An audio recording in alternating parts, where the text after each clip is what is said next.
Hello दोस्तों। तो चलिए आज हम लोग वर्णमाला का पार्ट 3 करेंगे। पार्ट 1 और पार्ट 2 मैं पहले ही कर चुका हूँ, आप लोग देख चुके होंगे। पार्ट 1 में मैंने स्वर और पार्ट 2 में मैंने व्यंजन को कंप्लीट कराया है। आज पार्ट 3 हम लोग करेंगे। इसमें जो कुछ पॉइंट होते हैं, जैसे अघोष क्या होता है, सघोष क्या होता है, या अल्प प्राण या महाप्राण क्या होते हैं, उन पर हम लोग बात करेंगे। और कुछ जो एग्जाम के पॉइंट ऑफ व्यू से काफ़ी महत्वपूर्ण वन लाइनर क्वेश्चन है, उनको हम लोग करेंगे। ठीक है, तो अगर आपने अभी तक पार्ट फर्स्ट और सेकंड नहीं देखा है तो उसकी लिंक मैंने डिस्क्रिप्शन में दे दी है, उसको जा करके आप लोग देख लें। और आज हम लोग पार्ट 3 पर बात करेंगे। तो देखिए, सबसे पहले हम लोग बात करेंगे कि ये अघोष और ये जो सघोष होता है ये क्या होता है। तो देखिए, अघोष इन ध्वनियों के उच्चारण में स्वर यंत्रियों में कंपन नहीं होता है। ठीक है, जब आप अघोष की बात करेंगे तो इनमें स्वर यंत्रियों में कंपन नहीं होता है, मतलब आप आसानी से इन्हें बोलते हैं। और जो सघोष होते हैं, इन ध्वनियों के उच्चारण में स्वर यंत्रियों में कंपन होता है। मतलब जब स्वर यंत्रियों में कंपन होगा तो उसे हम सघोष बोलेंगे, और जब स्वर यंत्रियों में कंपन नहीं होगा तो उसे हम अघोष बोलेंगे। ठीक है, अब इसमें हमारे कौन कौन से आते हैं चलिए देखते हैं। तो सघोष में हमारा पहला और दूसरा वर्ग आता है, जबकि सघोष व्यंजन में तीसरा, चौथा और पांचवा वर्ग आता है। मैंने पहले ही वीडियो में बताया है कि किस तरह से इन्हें आप आसानी से याद कर सकते हैं। इसके अलावा हमारे जो सा हैं, हा को छोड़कर सा ये, ठीक है, अंतस्थ जितने भी हैं, या रा लावा हा, ये सारे हमारे क्या होते हैं, ये हमारे सघोष होते हैं। और जो सा है, ये हमारे क्या होते हैं, ये हमारे अघोष व्यंजन होते हैं। आगे हम लोग बात करेंगे अल्प प्राण और महाप्राण। तो सबसे पहले हम लोग देखेंगे कि प्राण का मतलब क्या होता है। तो प्राण का मतलब होता है वायु। भाई, आप श्वास जो छोड़ते हैं या लेते हैं तो इसमें किसका उपयोग करते हैं, आप इसमें सांस का ही तो उपयोग करते हैं। तो देखिए, लिखा हुआ है प्राण का अर्थ वायु है।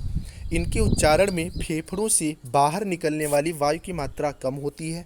ठीक है, जबकि महाप्राण में क्या होता है, इनके उच्चारण में फेफड़ों से बाहर निकलने वाली वायु की मात्रा अपेक्षाकृत अधिक होती है। मतलब जब आप अल्प प्राण वर्णों का उच्चारण करते हैं तो क्या होता है, इसमें आप बहुत ज़्यादा ताकत नहीं लगाते हैं, हल्की सांस से ही काम चला लेते हैं। जबकि महाप्राण में आप फेफड़ों से ज़्यादा सांस निकालते हैं, मतलब आप ज़्यादा जोर लगाते हैं। अब चलिए हम लोग देखेंगे कि इसमें कौन कौन से वर्ण हमारे आते हैं। तो देखिए, अल्प प्राण में हमारा कौन सा है, पहला, तीसरा और पांचवा। मतलब जो विषम वर्ग है वो हमारा अल्प प्राण में आता है, और दूसरा, चौथा यानी कि सम वर्ग जो है ये हमारा किस में आता है, ये हमारा महाप्राण में आता है। इसके अलावा जितने भी अंतस्थ वर्ण हैं, चार हैं, वो किस में आते हैं, वो हमारे आते हैं अल्प प्राण में। और जो ऊष्म वर्ण है वो हमारे आते हैं महाप्राण में। आई थिंक इतना आप लोगों को क्लियर हुआ होगा। आगे अब हम लोग बात करेंगे जो वन लाइनर है। इसके मैं काफ़ी क्वेश्चन जो पिछले थ्योरिकल कराई है उसमें मैंने कंप्लीट करा दिए। अगर आपने उनको देखा है तो आप ये क्वेश्चन आसानी से कर पाएंगे। ठीक है, तो देखिए, सबसे पहला क्या है, भाषा की सबसे छोटी प्राथमिक इकाई क्या है। तो भाषा की सबसे छोटी प्राथमिक इकाई ध्वनि है। देखिए, एक और क्वेश्चन मैंने बताया था कि उच्चारण की दृष्टि से भी सबसे छोटी इकाई ध्वनि है, और लेखन की दृष्टि से सबसे छोटी इकाई जो है हमारी, वो क्या है, वर्ण है। ठीक है, ध्वनि का लिप्यंतरण कहलाता है वर्ण, क्योंकि ध्वनि के बाद क्या बनता है, वर्ण ही तो बनता है।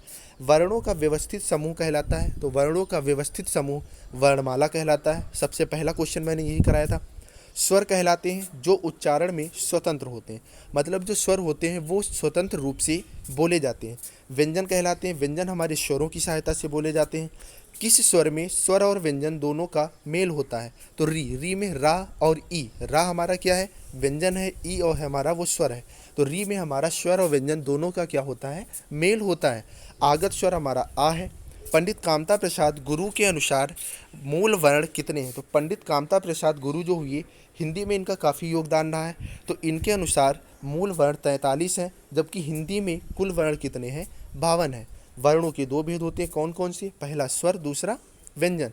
ह्रस्व स्वरों की संख्या कितनी है, तो ह्रस्व स्वरों की संख्या 4 है।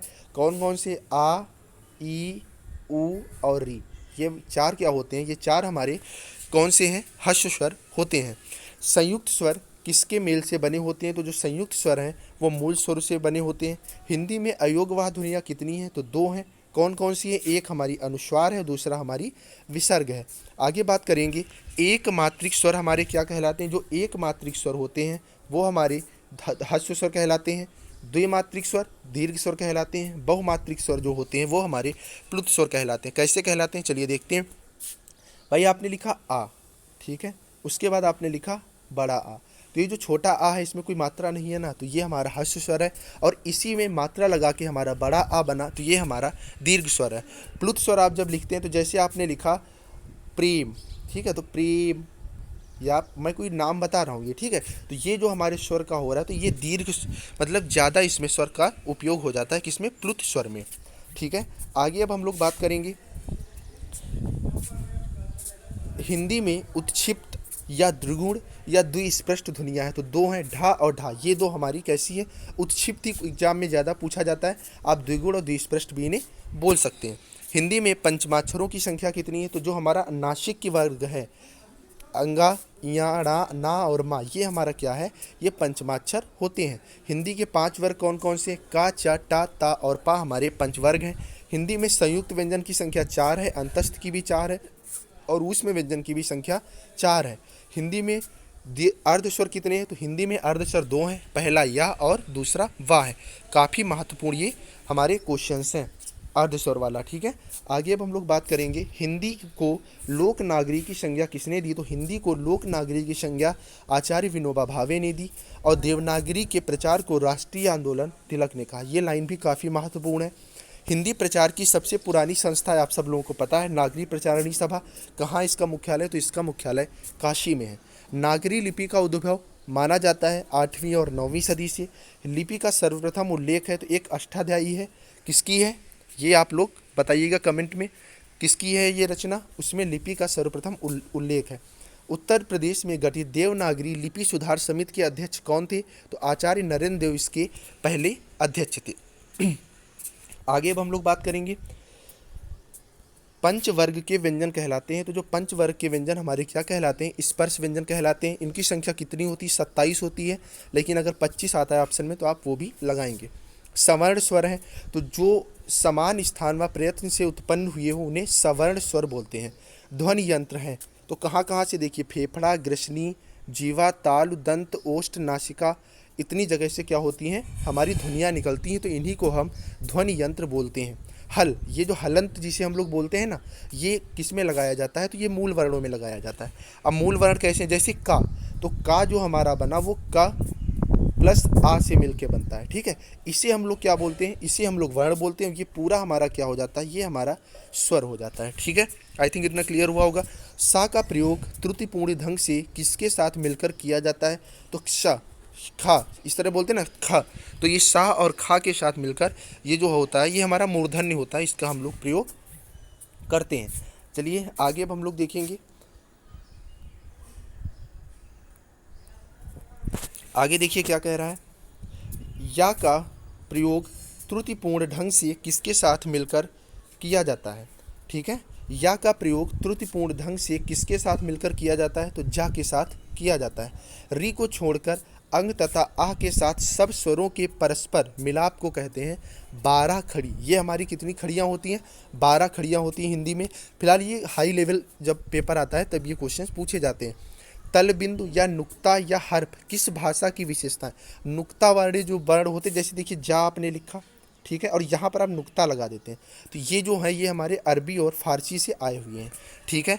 आगे मैं बता चुका हूँ अग्रस्वर कौन से हैं, तो छोटी, बड़ी, ए और आय जो होते हैं ये अग्रस्वर हैं। मध्य स्वर हमारा अकेला होता है आ, और जो पश्च स्वर होते हैं वो बाकी के बचे स्वर हमारे कौन से होते हैं, वो हमारे पश्च स्वर होते हैं। लुंठित व्यंजन हमारा रा होता है और पार्श्विक व्यंजन हमारा ला होता है। छा व्यंजन किसके संयोग से मिलकर बना होता है, तो मैंने पीछे ही बताया है कि का और सा से मिलकर हमारा छा बना होता है। उदासीन स्वर कौन सा होता है, मतलब आ जो होता है ये किसी के भी प्रयोग से मिलकर नहीं बनता, ये आपका मुक्त व्यंजन है या उदासीन स्वर है, स्वर है, ठीक है। संवृत स्वर कौन से हैं, तो बड़ी ई और बड़ाऊ क्या है, संवृत है, और अर्ध संवृत है, वो हमारी छोटी ई और छोटा ऊ है। अगला क्वेश्चन है री किस स्वर व व्यंजन के सहयोग से निर्मित है, मैंने अभी पीछे ही बताया, रा और ई से मिलके हमारा री का निर्माण होता है। विवृत स्वर के अंतर्गत कौन कौन से आते हैं, बड़ा आ, ऐ, औ और आ। आगत स्वर जो होता है ये हमारा विवृत स्वर होता है। आगे अब हम लोग बात करेंगे अर्ध संवृत स्वर है, मतलब अर्ध समृत स्वर कौन सा है, तो छोटी ई और छोटा ऊ हमारा अर्ध समृत स्वर है। अर्ध विवृत स्वर कहे जाते हैं, तो छोटा आ, ए और आओ जो होते हैं अर्ध विवृत स्वर कहे जाते हैं। वर्णमाला में स्वरों की संख्या कितनी है, 11 है, मैं पहले ही बता चुका हूँ। अयोगवाह ध्वनियों के योग के उपरांत कुल स्वर 13 हो जाते हैं। कुल स्वर कितने हैं हमारे, 11 हैं, लेकिन जब हम अयोगवाह मतलब अंग और आह को मिला लेते हैं तो ये स्वर जो हैं हमारे 13 हो जाते हैं। स्वर यंत्री या काकल्य ध्वनि है, बहुत इंपॉर्टेंट क्वेश्चन है। हाँ हमारी जो है वो काकल्य ध्वनि है, ठीक है। संघर्षी ध्वनि के अंतर्गत आते हैं, तो जो हमारे ऊष्म व्यंजन वाला वर्ग है ये हमारा किस में आता है, संघर्षी ध्वनि के अंतर्गत आता है। शब्दों के तद्भव रूप में लगाया जाता है, तो अनुनासिक का जो चिन्ह होता है वो हमारा तद्भव के रूप में ज़्यादातर प्रयोग किया जाता है, हर जगह प्रयोग नहीं किया जाता है। स्वरों के उच्चारण में लगने वाले समय को कहा जाता है मात्रा। भाई आपने अ बोला और आ बोला, तो जो ये एक्स्ट्रा समय लग रहा है ना वो मात्रा की वजह से ही लग रहा है। वृत्तमुखी स्वर हमारे कौन से हैं भाई, ऊ, बड़ा ऊ, ओ, आओ जब आप बोलते हैं तो देखिए आप का जो मुंह है ना मतलब ओंठों में, उसमें क्या बन जाता है, एक वृत्त मतलब गोला बन जाता है, तो इसलिए इसे वृत्तमुखी स्वर बोलते हैं। और बाकी जो है बड़ा आ, छोटी ई, बड़ी ई, ए और आई ये हमारे अवृत्तमुखी स्वर हैं।